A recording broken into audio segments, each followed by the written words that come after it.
So welcome everyone to a hashtag AskJIM. Massive audience, Jim. So credit to you for doing your promotion during the training week, which is huge. Probably it's the massive, most biggest one we've had. So well done to you. Just to get through a housekeeping as well. So for those who don't know, we actually do have a thing called the Gymathon, which is going at the moment, which all goes to the Smith family, which is for young kids. Now it's going to get to $3,000 in donation, but if it gets to $3,000, you're going to have to wear a beard and a hat next AskJIM. So if people want to see you in a beard and a hat, which we do have the props, believe it or not, we do. Well, at least a part of it. At least a part of it. It's a bit itchy. I'll try and make it not itchy. But if it gets to $3,000, so jimspayplan.com.au/Gymathon, they'll be by the next time. So we've got to get to $3,000. It's at 2 at the moment, so it's not too far away. Wow, okay. So please get on board. Cool. So what we're going to do, normal format, we've got anyone can ask a question online as well. Jump up to the mic. You do get prizes as well for asking a question on the mic. But we're going to read out your name here. When we read out your name, please come up to the microphone as well. And just repeat it for Jim. We'll cut a nice clip out of it and we'll see what answer you get. So the first one here I've got is Roger from Skip Bins. Where's Roger? Roger. Roger here. First one's the toughest. First one's always the hardest. G'day, Jim. I was just wondering why you've shaved your beard off. Yeah, look, everything we do as men is to please women, is that right? Yeah. I grew a beard because my fiance at the time liked beards. When I was 48 and single, was going a bit grey, shave it off. I need to find a nice girl, so that's awesome. It. Sorry, Thank you. Nothing deep. Yeah, awesome. Thank you. Good man. Thanks, Roger. Cool. Next one we have here is from Rob from Handyman. Where's Rob from Handyman? Over there? Yeah. Cool. Cheers. Hey, Jim. Just wondering, back in the day when you were still on the tools, what was the biggest stuff-up you ever had on your round, and were you able to fix it? I think the thing I talked about on Monday morning, that time when I started doing rubbish removal, and it gave me a quote on a job, and it was take a pile of branch around and turn it to be concrete. Yeah. It took me most of the day, and I made nothing. That was hard. Yeah. You don't make mistakes like that very often. You learn. Awesome. Thank you. Yeah, thanks for that one, Rob. Do I get a prize? You will after come down. Everybody's asked a question. Come down and pick a prize. Wait to the end. You can ask another one, double prizes. We got here one is, and by all means, guys, come up and interrupt us. So if there's something you want to ask, just walk up to the mic. No, so wait. We got Viv here from Mowing. Where's Viv from Mowing? Viv from Mowing.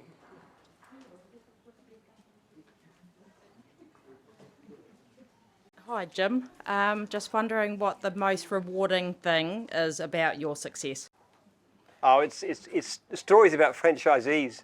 That always gives me the biggest buzz.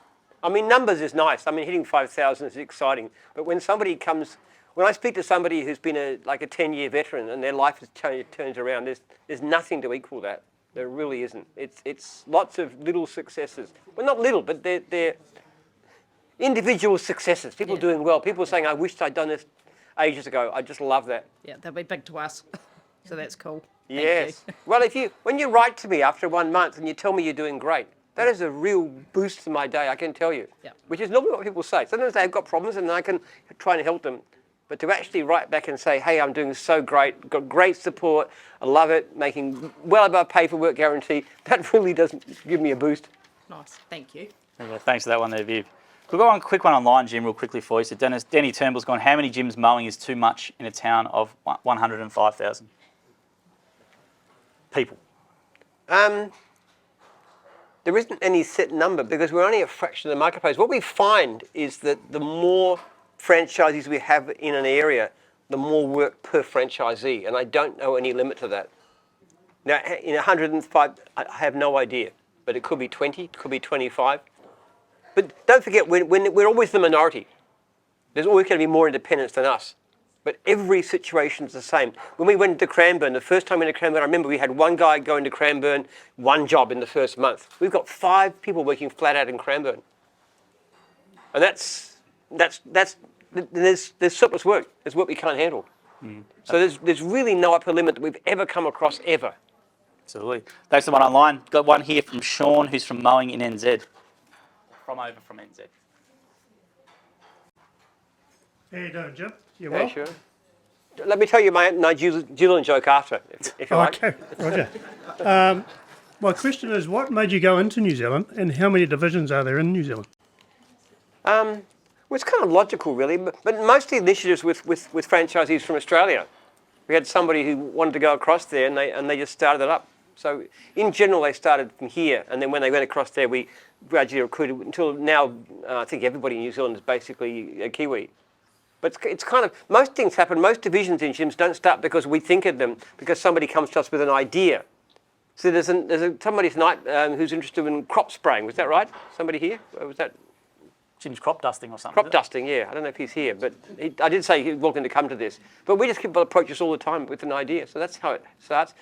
As to which divisions we've got, well, we've got mowing, we've got dog wash, we've got fencing, we've got test and tag, we've got handyman, A couple more. Car detailing.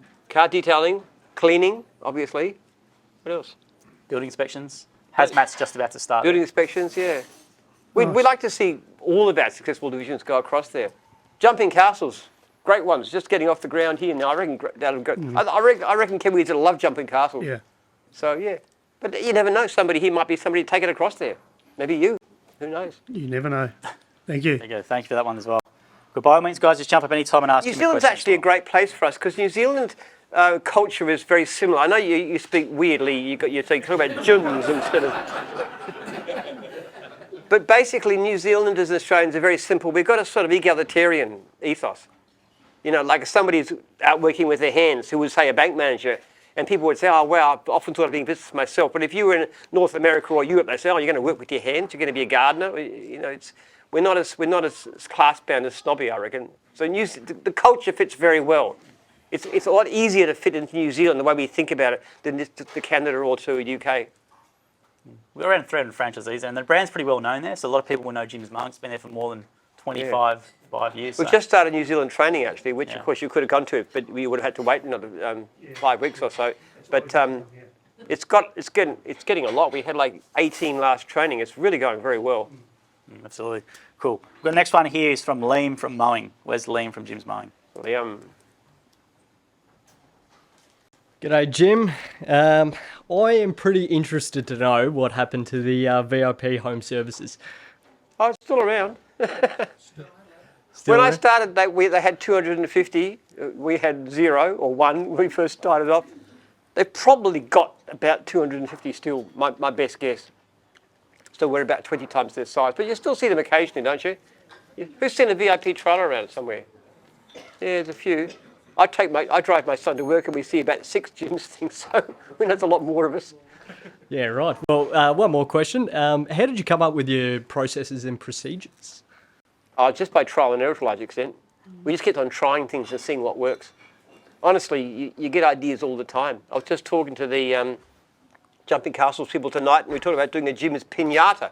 They're going to model of me and they bash them with. A few people want to hit you. A few franchisors might want to line up and do People that. might enjoy that kind of thing. So we just get ideas from all over. Somebody comes up with an idea, like proactive calls. Why does it come about? Because we found that some franchisors were doing them and they were getting great success. And other things we do don't. So we actually tend to adjust the model with time based on feedback, which is one reason I really like to hear what franchisees think. Well, I give everyone my phone number and my email address and say, contact me, because I get a lot of really good ideas. And then we change the procedures. And we still debate them, you know, things like exactly how you use social media, what's your rights to use it, what kind of forms can you use it, this kind of thing. It's always changing all the time. Constant feedback, constant experimentation. Fantastic. Did you have Thank one more question, Liam, at all? Yeah, actually, I do. Yeah. Why did you get into the business, and more or less, what made you want to expand? I'm just ambitious. Okay, what can I say? Some of us are just built that way. We just have to grow. Isn't that right? Especially men, I think. We have this. I think that maybe it's the urge to impress women. I don't know what it is, but you just have this desire to do more all the time. But I had a particular reason for wanting to grow. I wanted to be an academic, and I developed a theory of society back in my 20s. And I intended to go into academia and do research from there, and I got completely squashed because I couldn't get any support, anybody to agree with me. So I said, I'm going to have to become rich enough to be able to fund my own research institute. This is this stuff here. And we're now spending about $3 million a year. And we've got some really, really exciting results about things that could really change character, help people to become more productive, get over things like drug addictions, obesity. We've got some very, very good, exciting results looking at the epigenetics of social behaviour. So for that reason, I don't spend much on myself, but the desire to fund my research institute was really the main driver in wanting to become wealthy. That's fantastic. Thank you very much, Jim. There you go. Next one here, we got Mandeep from Jim's Mowing. Where's Mandeep? Mandeep. Hi Jim, how are you today? My question is, what's your next big plan for the future for your business? And another one is, how do you deal with your competitors? My plan, we don't even give specific. I have the one plan every day, same idea. How can we be better at what we do? How can we give better support to franchisees? How can we give better service to clients? And how can we do it in a cost-effective manner? I mean, that's obviously really where it's at. It's not one big thing. It's lots of tiny little things. Yeah. Today we're in the office just talking about how can we improve this? What can we do to this? How can we do this better? What will give people a better experience? How can we shave costs? It's just constant, everyday, little stuff. And that's what the success of business is. It's not the giant plans.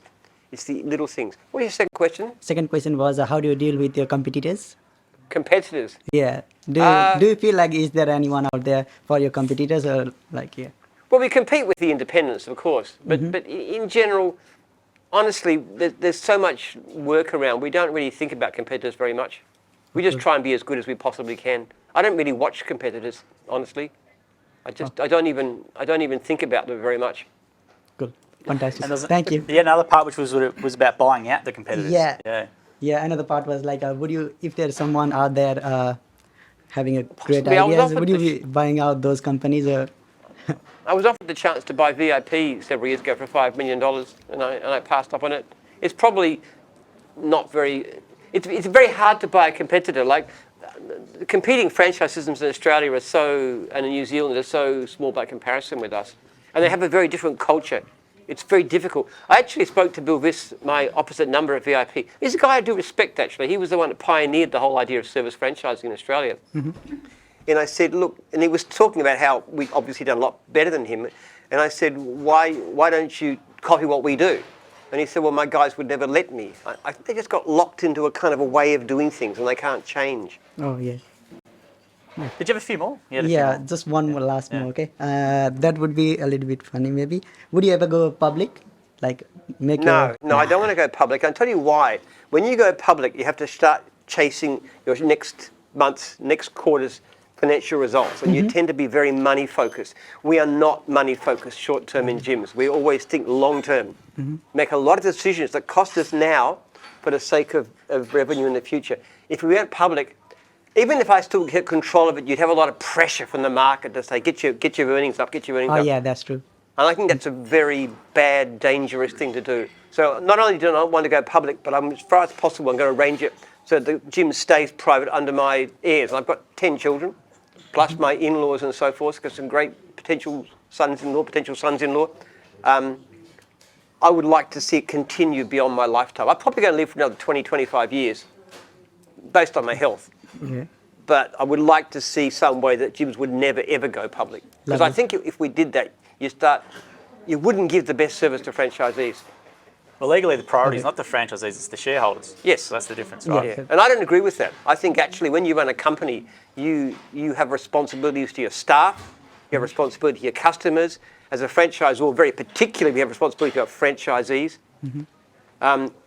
The owner of the company, their interests matter, of course. You can't afford it to go bust.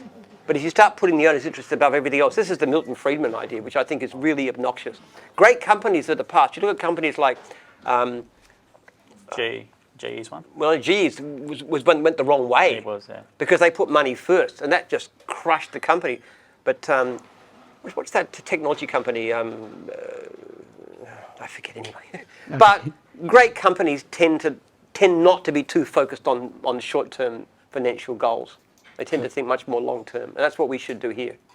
Thank you. And another one about chess. You Yeah, asked about like chess. that's a pretty good answer. Would you like to play chess with me? Yeah, like, Yeah, sure. Yeah, Sure. next time. If there's a game around, I'll play with you. Yeah, cool. Thank you. Good on you. That was a good one, man. Thank you. If you've got a question, guys, feel free to come up and interrupt. Don't have to wait. I don't know if you've got a chess set here, but I'll play you afterwards if you like.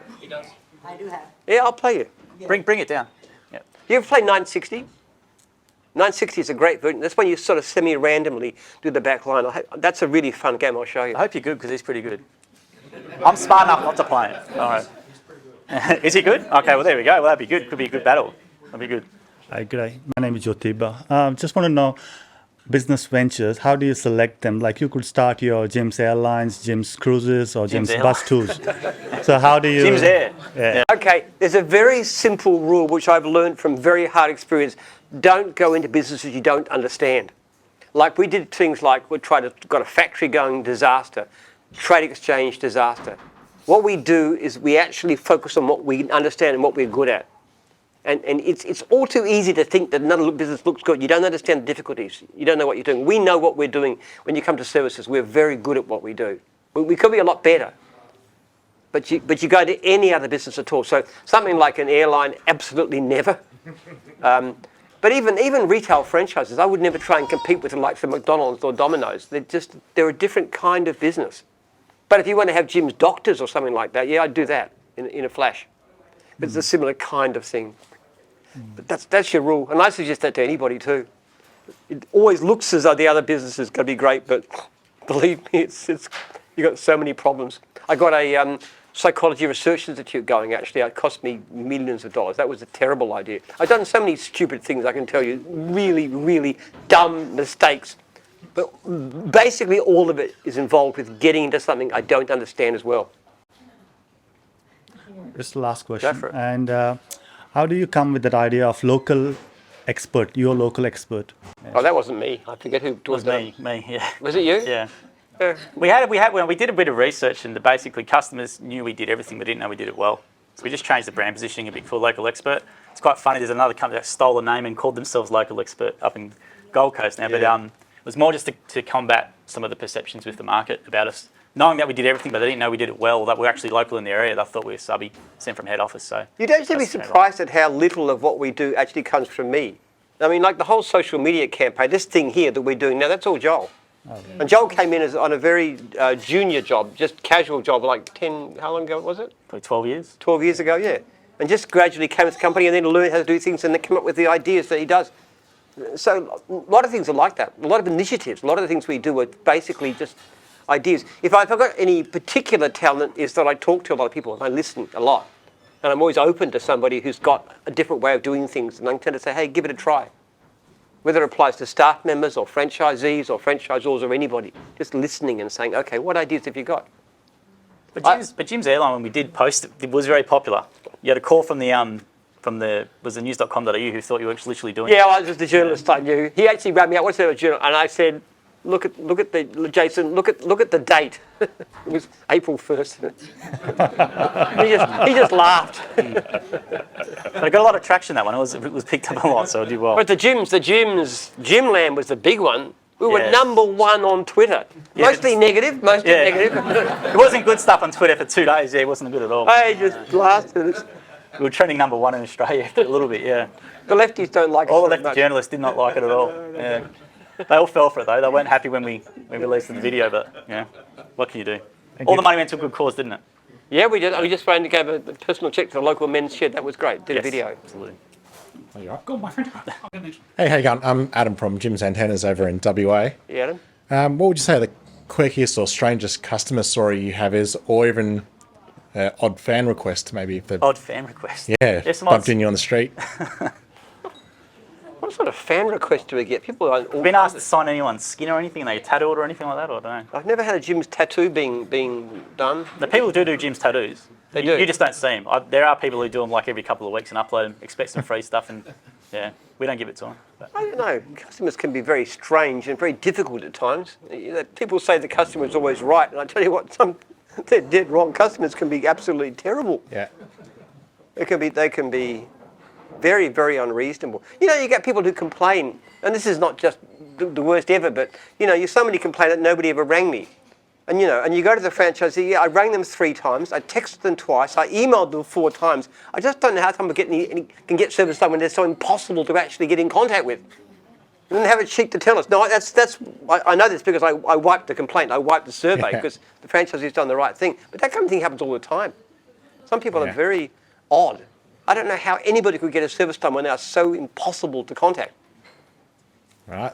we get some strange things like signing an empty beer can or something, or signing this, or signing the monopolies, all that sort of stuff. So Yeah. autographs for photos and all that sort of stuff. I'm very flabbergasted at the kind of cult thing we've got going these days. It's just very odd. You know, our peak actual fans tend to be girls between 15 and 25. Isn't that bizarre?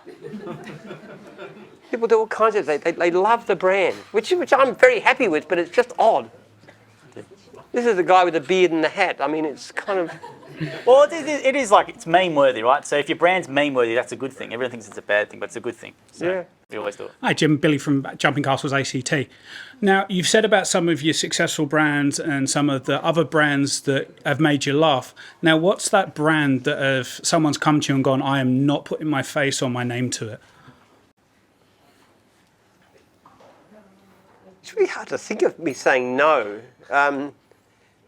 The only one, I probably have a distinct problem with Jim's escort services. Yeah.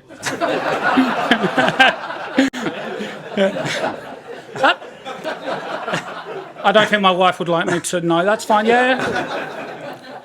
But really, we'll do anything. The reason we probably wouldn't do a division, as I said, I don't know if this guy from crop spraying was here, spraying with drones and so forth, but it's more a question of whether we can find the leads, given our current system of operation. But morally speaking, you know, I mean, look, I'm a teetotaler for 50 years, but we still provide, you know, Jim's lager. So I suppose I'm not particularly fussy about as long as it gets the brand out a bit of fun. Nice. Yeah. Thank you. Thank you. So you try most things, don't you? You'll give most things a go. I think yeah, Jim's drug couriers is probably something I would draw the line at. Well, in America, it would actually probably be a technical thing, because they call themselves drugstores over there. So Yeah, they would Could too. be something in America. Shane. How you going, guys? More of a statement than a question, but at the moment the economy is apparently really bad if you listen to everything on TV and all the rest of it. But from my point of view, our leads are just growing month by month. The amount of people here tonight and every 3 weeks is growing more and more. I know we've got a great brand, but obviously that's going to keep going. The worse the economy gets, the bigger we seem to get. Yeah, the strange thing, Jim's is very counter-cyclical. In fact, the oddest thing about Jim's over the past couple of years is that we've grown substantially, even though times are pretty good and there's been low unemployment. We tend to do, like back in the early 90s, we grew from 1,000 to 1,400 in 1 year. And that was all thanks to our, you know, the treasurer. We had a recession. That was the last recession we had, and we did really well because people were losing their jobs. So in practice, look, our leads are definitely down. We've got people in mowing division, even in the middle of winter, saying they need more leads, which is unprecedented. It hadn't happened for years. But we've still got we still had 25% unserviced leads last month. It's just not 33% as it was previously. So I think actually, I mean, I don't want to see a recession because I think, you know, I don't want to see Australians suffer from it, or New Zealanders either for that matter. But at the same time, a recession would be good for our business because we've got lots and lots and lots of work and we just need more franchisees. Because the worse it gets, more people seem to want to join. So I think they're obviously very encouraged by what they see out there from the brand. Our limit to our growth, there's only one division where we're not limited by franchisees, and that's painting. For some reason, they always seem to want, they had big teams of guys and they always want we can never find them enough leads. But apart from that, every other division is simply limited by franchise numbers. Yeah, sure. Great, thanks. Yeah, good on you, Shane. Well, mates, if you want to jump up, guys, please feel free to do so. Hi, I'm Kelly Thorpe. I've just heard a rumour, so I just want to see if you can confirm it for me or not, that apparently you think Jim's Dog Wash is the best division. I've heard a rumour that Jim's Dog Wash people get primed to ask that question at every How much were you paid? Ask Jim. Let me say, if I was going to be a vote for the loudest and most raucous division, Jim's Dog Wash every time. You can tell their table because of all the racket arising from you guys. There you go. Hi, Jim. Well, thanks for everything so far. It's been really a great journey, so can't wait for more. My question, actually, I don't need this paper because it's not very a long one. It's a bit of a tricky one. Out of all these groups so far, who's your best, your favorite franchisee? Favorite prospect. Your favorite franchisee out of all this group, since you got to meet everyone in this. My favourite franchisee as an individual. Yeah, as an individual. And if you say it's me, I'm happy to potentially. I would consider the Jim's tattoo. Somebody today told me they've got 13 children. 13 children. I don't think he's here. Is that right? Oh, well, he lost them. I tell you what, he's the only person I've met who's got more kids than I do. I got 10. So that would win the prize on that sort of thing. I was very impressed. And he was doing pretty well. Sorry about that. Well, that was a cheeky one, but thanks for answering. So we've never had that one before. We've never had that one before, Jim. So I tell you what, I appreciate families, I do. And I think it's wonderful to see people coming here with their kids and so forth. And, you know, one of the greatest things about people buying a franchise, the best thing of all that I hear from anybody is that the great thing about being a franchisee is I got to see my kids grow up.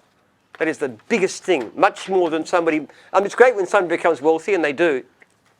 But having a chance to spend time with your children is something that you just cannot buy with any amount of money.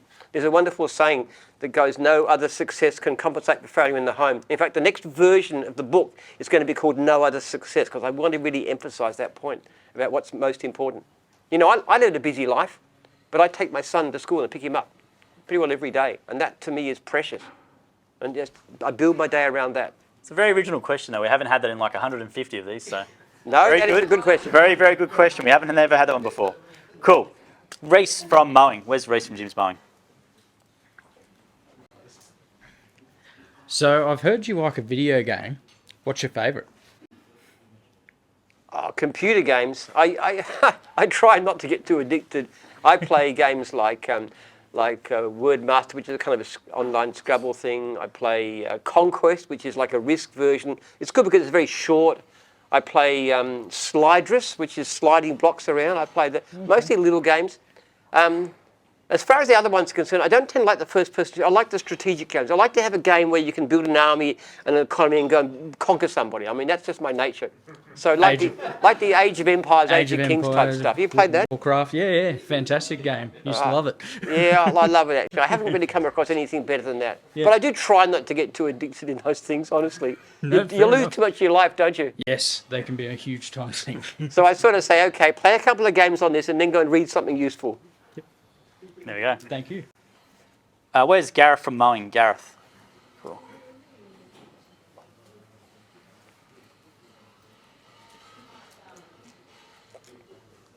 Hey, Jim.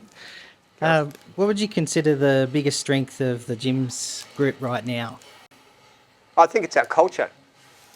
There is a very distinct culture in gyms which is very difficult to spread. That's one reason that outside Australia and New Zealand it's been very hard to go. There's a culture which is very communal. People help each other, people look after each other. When you go to meetings, I'm pretty confident you'll come across people who really want to help you and they'll see you as part of their team, part of their family. That's the most valuable thing. And you can have all the rules and you can have the contracts you like, but if you don't have the right culture, it won't work. Awesome. And honestly, that is something that I am quite proud of because the values that we have are very much my values. They had from the beginning. Even when this was just a pipe dream, when I didn't have any idea whether it could work or not, I had this sense my franchise was going to be number one, and I was fanatical about customer service. That little thing you see in my book. Our first priority is the welfare of franchisee. We're also passionate about customer service. We signed only franchisees and franchisors we are convinced will succeed. That was there from the beginning. Now everything else changes. And there's a book called, have you read Jim Collins, Good to Great, Built to Last, those kinds of books? No, I haven't. They're really good about business. And one of the things they did is they looked at businesses that were successful long term. Now, admittedly, these businesses are much bigger than us, like Hewlett-Packard. But it's the one thing that great businesses had in common was a very powerful culture, which was shared, everybody from the mailroom to the CEO. Oh, awesome. And I think that's pretty widespread. Most franchisors are very, very pro-franchisee. You know, like when they had a lockdown in New Zealand, people would, one of our competitors over there, I won't say who, actually continued to charge their franchisees fees when they weren't allowed to work. Now, nobody in gyms would ever dream of such a thing. It just would be completely incomprehensible. And during the lockdown, people helped each other. They looked after each other. They do things. And that's the greatest asset, the way people think about each other. And one of the great strengths of my book, actually, is people read that and they tend to pick it up and they get it from other people. Awesome. Great question. Very good question. It was Green Acres, New Zealand, I'll say, because it's the first thing you'll see on Google when it comes up. So it was Green Acres, New Zealand. Who did that? Cool. Where is Carol from Dogwash? Carol from Dogwash. Oh, I can ask. This is a different one. Was it? Yeah. So this one was. Do you have any plans to take over Australia and make it Gymland? Was the. Have you seen the video of Gymland? Did they show it in training? Oh, cool. Yeah. I often get asked to go into politics, but jeepers, that's a tough game. I have a lot of respect for politics. It's very difficult, politics, because you've got so many competing interests. I actually said to our former NK, Tony Smith, who was the speaker at the time, and I said I would not change my job for yours, which probably wasn't very tactful, I must say, but still. Gym for PM is something we always get on. I always get Gym for PM. Yeah, absolutely. Cool. Guys, if you want to come up and ask a question, please feel free to do so. Those who do get a prize. We have David Bevan. Where's David from mowing? How you going, Jim? Yeah, David. Just wondering why you called your name Jim's Mowing when your name's actually David James. Yeah, well, basically when I left home, I went to work on a farm, and there was a kid there who was the son of one of the brothers who worked there who was called David. So I just said, call me Jim. It's kind of got a more of a, David's kind of like very... That's my name, be careful. Very noble and very... I just like Jim. I've never been James. James is like a butler. Jim is kind of like very tough and rugged and masculine. And Dave's not? What were you going to say about David, Jim? What were you going to say? You know, when I say to women I changed my name, you know what they always say? David's a nice name. It's in the Bible, so. Well, James is in the Bible too, you know. Yeah, but your name's Jim. Yeah, Jim was short and James. Well, thanks anyway, buddy. Good man, David. Good question. We've got one here from Ahmed from IT. Where's Ahmed from IT? Is he here? If you want to come up and ask a question, just jump up. Interrupt us if you want. That's fine. Here a couple of good ones here. Just jump up. I'm interrupting. Go for it. Hi, I'm Melissa from Cleaning. I'm just wondering, what would you say is the single biggest mistake that new franchisees make starting out? Single biggest mistake? My goodness, there's a few. Listen up. I think what sometimes can happen, which is a problem, is people get used to the idea there's unlimited work and they don't get used to the idea of marketing themselves. They tend to rely too much on the system, and we'll do what we can. But so often, I had a franchisee approach me, you know, just last week, and their leads were dropping off, and they didn't get enough leads through. And I wrote, and they were very upset about that, and they wanted more advertising. It wasn't my region, so I couldn't control anyway. But I had a look at the way they were set up and what they were doing and stuff, and I gave back about 6 different suggestions about things they could do to promote their own business. And she got very upset, this woman. She said, but I'm really unhappy about what you said because I thought you would support me. Now, to her, support means working out some way to get more leads, which I really can't do anyway. Whereas to me, the support was helping you to run your business in a way that will make you prosper, even though you aren't getting as many leads as you want. So I think that's probably the number one problem we have. Or people who say, I'm not getting enough leads. And I say, what about pay for work guarantee? Oh, I said, I don't want to do that. I just want to get leads from the office. Well, you know, no. You've got to be proactive yourself. We'll do a lot. And we'll support you and we'll guide you and we'll show you examples and we'll encourage you and you train you. But you've got to do it yourself. That's a good question. Thanks. Good one, Melissa. Cool. Got one here from, is it Quan from Dogwash? Quan from Dogwash? One. Hi, Jim. So you were talking before about spending more time with the family and the kids. And I think a lot of everyone here wants to buy the franchise, but to work full time. How would you make a dog wash business work part time? Well, it's not so much necessarily part-time. It's a case of what hours you can run. Say, for example, you could run your business on a Saturday and you could pick your kid up from school during the week, for example. Or you could work different hours. Like a lot of women do things like that. They actually got kids that they're in school, and so they work school hours. And maybe at the weekend, the husband's able to, and they go out washing dogs then. It's not so much a case of whether it's part-time or full-time. It's a question of flexibility. And also the fact that if you don't have to commute, let's face it, if you're doing a 40-hour-a-week job and you're commuting an hour to work each way, you've actually got a 50-hour-a-week job, haven't you? Yeah. So if you can spend 40 hours but not commute, which because you're working locally, then you've got more time for your family and things that really matter. But flexibility is the big thing. But look, if you're making enough money, then you can go part-time and still make a full-time income. That's quite feasible. What's part-time to you, like in terms of hours or flexibility? What do you define by part-time? I would say just in time, but also considering all the costs and fees from the business. Like how do you make it work financially as well? Yes. But look, you've got plenty of people who are making good money, $3,000 or $4,000 a week, who are only working 20, 25 hours a week. It's a matter of how much you charge. It's a matter of how efficient you are at doing your job. What you should be aiming to do when you start is looking every day at how I can improve what I do. How can you be more efficient? How can you get your pricing right? How can you learn new skills? How can you cut your travelling time down? So you might have a level of income that you need to keep yourself comfortable in terms of paying fees and so forth. But when you talk about fees on average are only about 6% of turnover in gyms. They're not that high. Yep. So you work out an income that you're comfortable with, and then you say, how can I improve that? And so the first year you might be working 45 hours a week, and then the second year you're working 40, and the third year you're working 38, and the next year you're working 35 hours a week, and then you're working 25 hours a week. If you keep on improving what you do, and you look at the pricing in the way that Dan Carr was talking about this morning, yep, then what you should try and do is get better and better and better. There's no upper limit to what you can make in an hourly rate that we know of.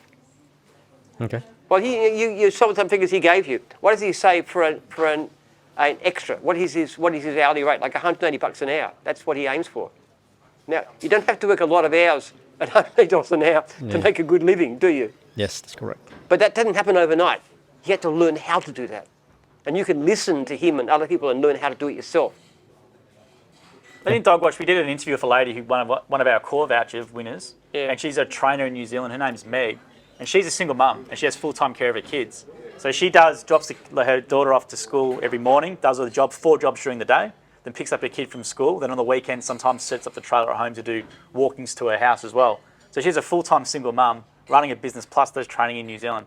So the flexibility is there for her as well, and she makes good money doing it. So it's all about how you do it. That's a really good interview to listen to, which will be out next week on our podcast and stuff with her about how she does it. But if you send me an email, and I'll give you a link to the actual video, and you can watch it. Okay. No worries. Thank you. Because I would sort of define that. It's not part-time, I guess, but it's sort of she's worked it around 4 jobs a day. I guess you might want to call that part-time in Dogwash maybe, but she works that really well, and she's a trainer as well and does it and happy with her income. So it can be done. It's interesting. The actual fastest growing divisions tend to be ones that are female friendly, and that's dog wash, laundry and cleaning. And they've all got the same benefits. You can work flexible hours because women have childcare responsibilities, or the kid's sick or something like that. You need a job that will fit around your life rather than your life fitting around your job. It's actually a very good business for that. And the actual earnings are pretty good, really. Your hourly rate should be quite substantial. Thank you so much. Absolutely. Cheers. Thank you. We've got one here is it Mitch Cooper from Dogwash? Mitch? Hey, Jim, how you going? Hey, Mitch. Just want to know what your favourite gym's uniform is. Favourite uniform? Never been asked that one.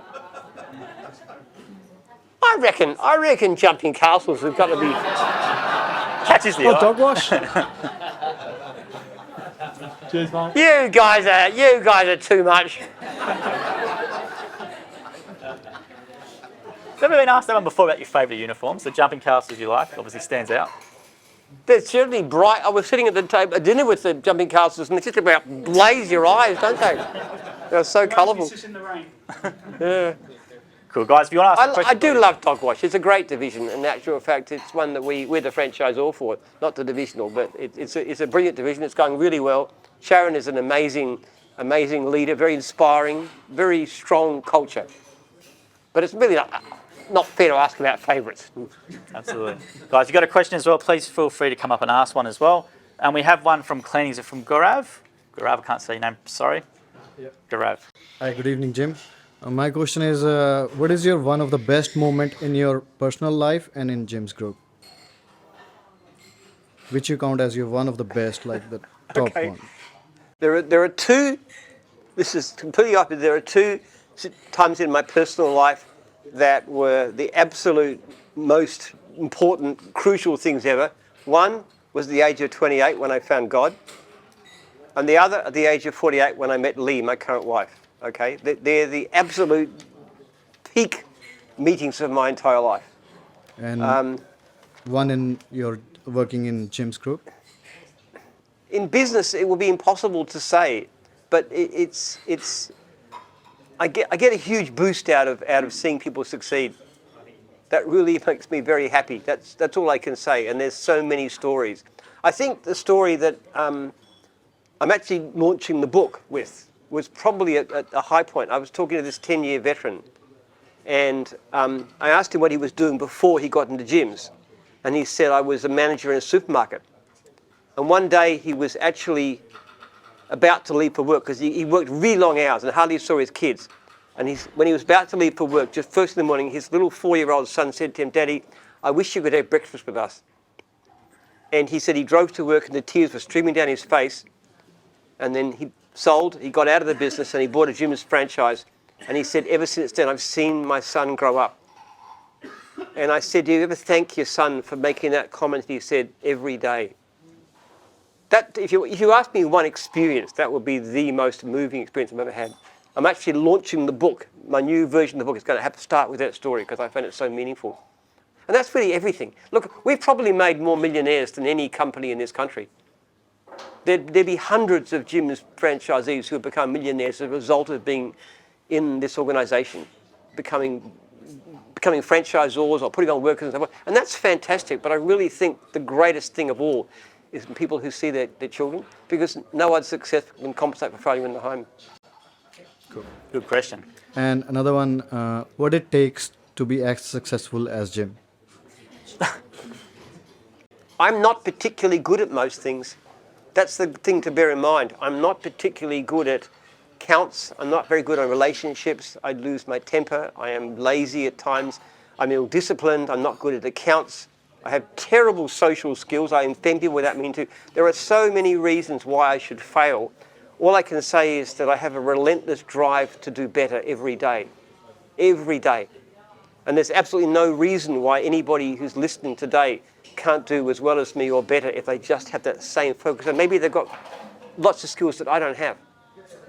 But constantly, that it's got to be obsessional in a way.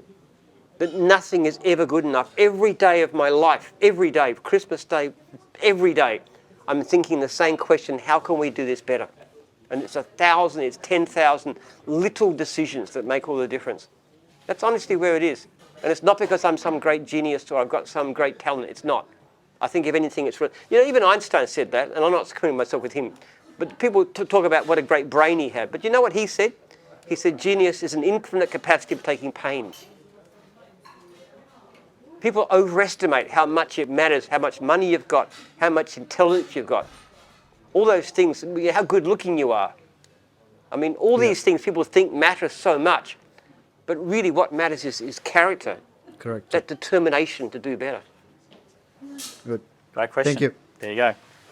Got one here. Is it from Suta Kim from Laundry Services? Yep, you want him? Yep.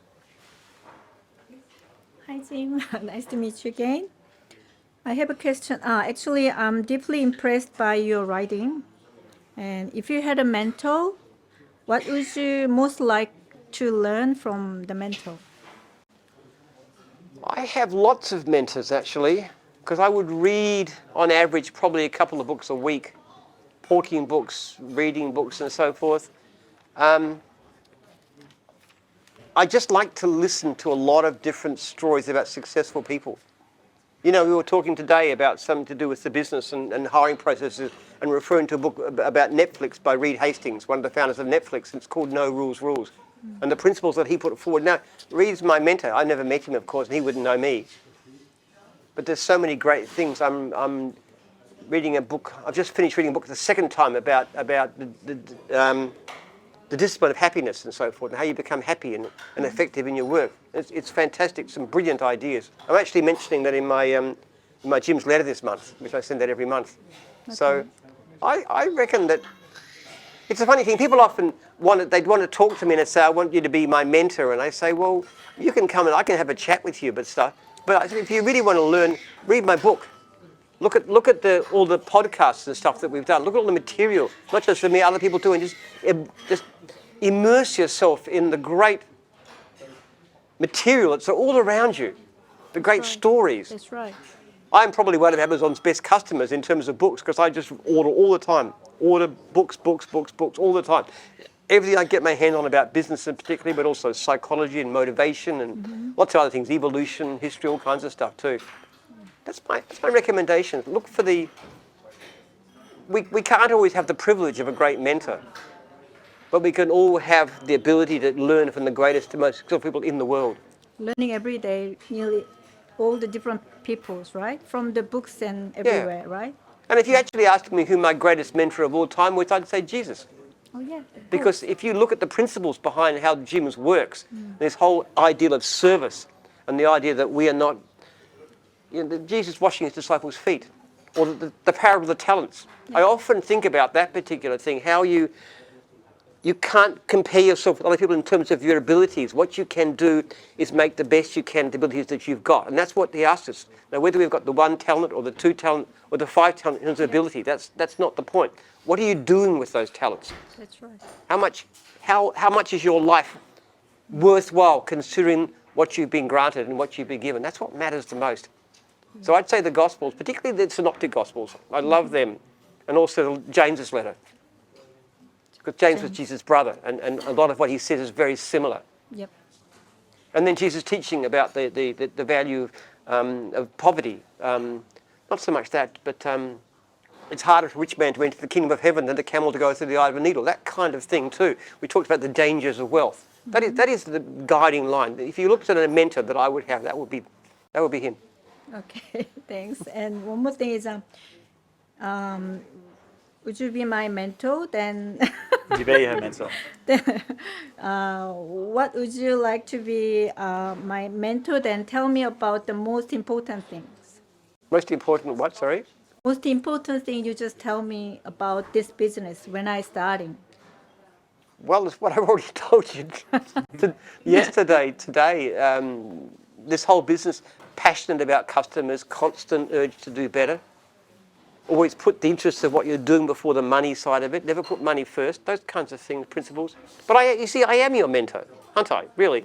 First of all, you can follow me in any way you like and all the podcasts. But if you've got a particular problem, you just email me and say, I've got an issue.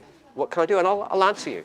Okay. So I am your mentor. All right. Or call as well. You got your number as well, so. Thank you so much. Thank you. Good question. Thank you for that. Got a couple online real quickly, Jim, I just want to get to because this is a good one. David Barber's gone, as a 56-year-old, have I missed the boat on running a Jim's mowing business? No, absolutely not. Do you want to tell them about one of the... Yeah, we've got guys in their 70s. One guy just passed his 80th birthday. Well, Jeff started at 79. He was on the Today Show within 2 months, and he thinks he's a bit of a media star now. He's on the project and everything, so...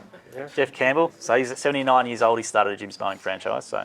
People have got to recognise too, you know when Ray Kroc actually came across the McDonald's brothers, he was in his late 50s. He was like 56, 57. It doesn't matter. People have this ageism idea, this idea you get to past a certain age, you're old. I do not believe in it. I'm 71 years old, and I'm just full of energy. I'm just full of vigorous, I'm full of new ideas. I try people mad around me, don't I? You do, yeah. I'm always bursting with ideas. I was actually out today, I was at the shopping centre and I was running because I just felt for the sheer delight of it. People looking at me, this is this old geezer running around the place. But I have this sense of energy. And that's just to do with your lifestyle. Being fit, keeping your weight, exercise, keeping your mind active, all these things. You don't have to get old. I do not believe in getting old. Maybe one day I'll die, maybe 20 years' time, maybe 1,000, who knows? If they come across medical advances. But I just think that so much of your life. But I've known people who are in their 50s who are old. That they talk old, they think old, they're slow. But it's the choice that people make. In actual fact, what's interesting is that the people, the geriatrics in this organisation who are still going tend to be in the mowing division. Working outdoors, working physically. That tends to keep people youthful in a way that other divisions don't. And I'm a bit biased about mowing because I was a mowing contractor, but honestly, it's true actually. And you talk to these guys, they do not. Met a lot of them, yeah. They do not sound old, do they? No, they don't. They look very young, actually. They look young. They think young. They move young. It's quite astonishing. This old idea that when you get past 65, you're some has-been and you're useless. I think that's really bad. Absolutely. So you're not too old. Got another one here online real quickly. It says, will your book be available in audio? Which it is. So it's actually on Audible, your book. Yep. And it's also on MP3 free download from our website. So We prefer you to buy it, but you can get it for free on the website as well from gyms.net. I don't mind, just download it. Yeah, for sure. If anyone got any more questions, by all means, please, we've got a bit more time as well. Got a few more questions online as well, which we have here from, Mohammed's gone here. Have you reached your main goal in life, work-wise? If so, why are you still working so hard and always there? Well, my main goal in life is to do with research. And I haven't begun to do what that needs to be done, so no. But look, why am I still working anyway? I love what I do. I have an enormous fun. I doubt there's a happier man on the face of the planet than me right now. I've got a wonderful business that I really love doing that has a sense of meaning. I've got my research program. I've got a very happy marriage, sometimes a very stormy marriage, but I've got great kids. I'm going off to see, tomorrow night, I'll go off to see a couple of my kids and one of my grandsons, which I do regularly. I've got friends. I've got my church involvement, a sense of purpose. I feel very good. You're very busy all the time. You're doing something. Yeah, I enjoy what I do very much. The idea of sitting down and just retiring to me is horrifying. I just think that's like, why? Why would you want to? Absolutely. Your work's got to be fun. And I enjoy mowing lawns too. It's not just about what you do, it's about what you think about what you do. It's about how you see it. If you see your life as a kind of a calling, as having meaning and purpose, it actually is, it's an enjoyable, great life no matter what you're doing. Whether I was mowing lawns or whether I was running this kind of company, I've always seen my life as meaningful, as doing something of value. There we go. Got one here online from Bruce, which is actually a customer, says, I just wanted to shout out to Dean, who does our cleaning. His staff are fantastic in the Warwick-Benil area. So one of his customers jumped on, so well done, Dean. And we've got one here as well. I'll read it in proxy for Ahmed from IT. So he's basically asked a couple of questions here. These ones are pretty relevant. Do monthly fees stop if I go on holidays?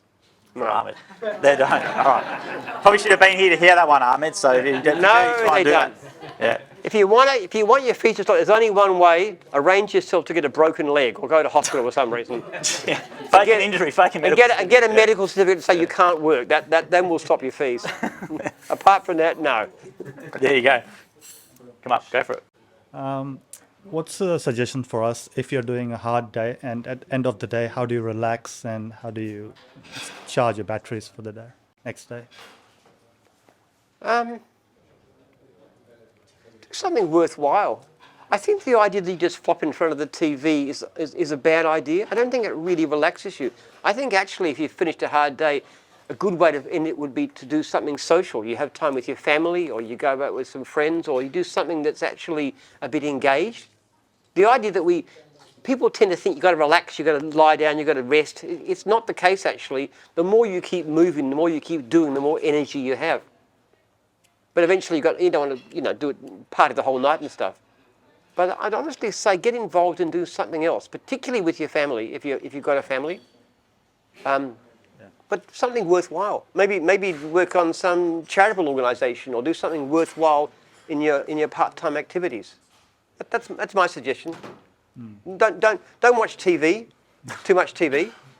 No, honestly, it's bad. They've looked at how people feel when they do things. They found watching TV very passive tends to depress mood. Social media, on the whole, is a pretty bad way in terms of making you feel less happy about your life. Whereas something like meeting up with friends, for example, or spending time with your family, or playing with your kids, or going out and playing golf, or whatever you want to do, these are all active things that actually will make you feel better. You might not need to go. What division are you in? You're pest control. Pest control. You might even need to want to go for a run, for example, if you don't get enough exercise in your daily life. So I think you're pretty physical, but not as much as the mowing guys say, or cleaning. But I would say exercising is a great thing to do. The way to live a great life, positive life, is to actually do the things that you don't necessarily feel like doing right now, but that will have a good long-term effect. And I have that. I have a list of things to be done on a bit of paper every day, and I've got to cross them off. I've got to do this, got to do this, got to do this, got to do this. I've got to write something. I've got to do something productive. That's my idea. Good question. Thank you. And if you do that, you'll stay young longer. I've got one here from Ahmed as well. I want to read in proxy. A bit of feedback for you, Jim, this one. Yes. The lecture theatre is too small. Are you looking at making it bigger for comfort? The seats are too small as well. Bit of feedback. Yes. Well, I don't know if we keep on growing. Well, the seats are a lot better than they used to be, which was They the are green better. plastic ones. Which were, We've got better yeah. seats than we used to. But then again, if they were too soft and comfortable. Actually, if we got too big, we could probably look at hiring the room at the end of there and going into there and have different seats in the room at the end of the conference centre. That is something we've discussed. Silly. Because we're actually getting to the limit of what we can take in that lecture theatre. It's good with a nice full group though. It's a nicer vibe when you. It's a good vibe when it's full. You actually find that weeks like this where you've got almost full is very, very lively. It's a very excited group, a good spirit. What do you reckon? Yeah. It is. You find people more inclined to ask questions as well when it's a smaller group. Yeah. Sometimes. So this is a particularly good Ask Jim. Actually, you've got a lot of really good questions. A lot of people involved. You've got a big audience and stuff. It's a good one, and I think numbers help. Absolutely. So if anyone wants to ask one more question to Jim, if not, what we're going to do is we're going to get you to do your New Zealand joke for our New Zealand franchisees come over. It's not a bad one. It's actually the other way around. It's probably not what you think. You really want that one again? You can do it again. It's always good for a clip. Okay. Well, since we've got sorry, where's that Kiwi? Who's a New Zealander? Yeah, this guy. All right. And then we'll do prizes after this joke. So we'll. This is a story about. This is a true story. Creation of the world. Okay. God and Satan get together. They make a plan. The plan is that God will say whatever He likes about a particular country, and Satan can come in, has to agree with everything that God says, but can say anything that he likes on top of it. So, God says, start with Japan. Now, this one I'm going to do right. Japan is going to be a beautiful country, lots and lots of scenic mountain ranges and scenic and beautiful bays, and the people are going to be they're going to be really disciplined and really hardworking and self-controlled. And Satan said all of that. There's going to be so many mountains and so much sea coast, there's going to be virtually no flat land at all.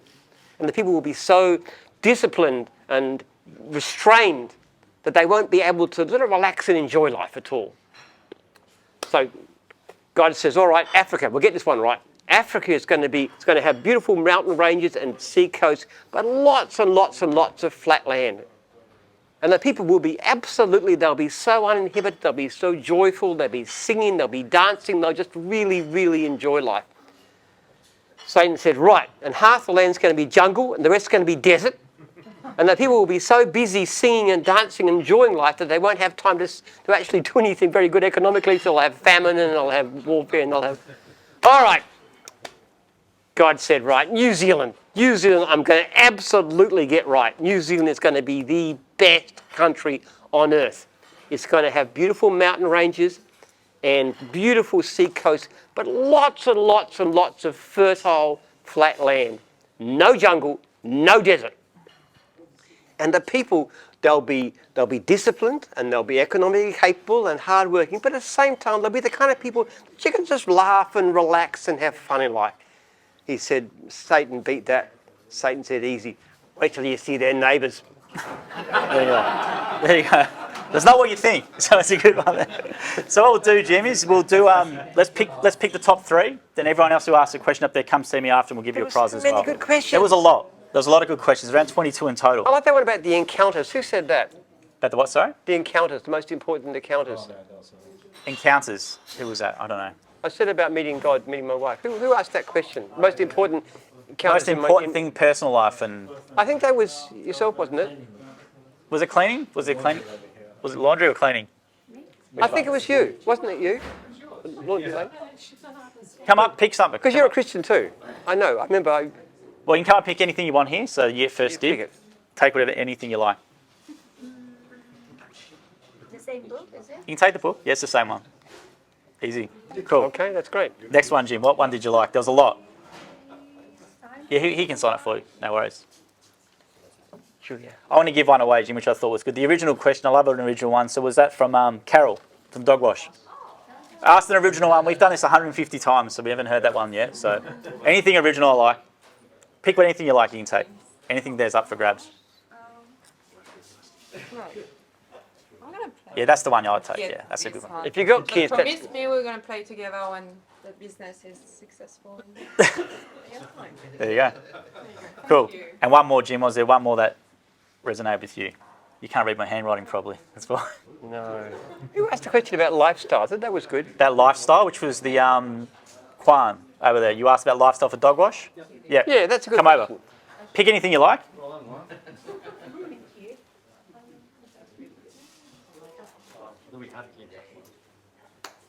You can take the shirt. Okay, all Absolutely. right. Good man. All right, good man. What we'll do is, anyone who wants to ask me a question, please come and see me after this as well. That's all good. And I'll give you a prize as well. So we do have this rest up here. We've got lawn lard. Yeah, anybody who asks a question, just come up, grab a prize You up. can't take all the beers. You can take one. That's the rule. And we've got some books here as well. And if you want a photo or anything with Jim now's a great time as well to beat the rush on Wednesday. Thank you for your attention, and we hope you have a really good training experience and enjoy tomorrow. And until next time, have a good week. Ta. We're going to have a chance afterwards.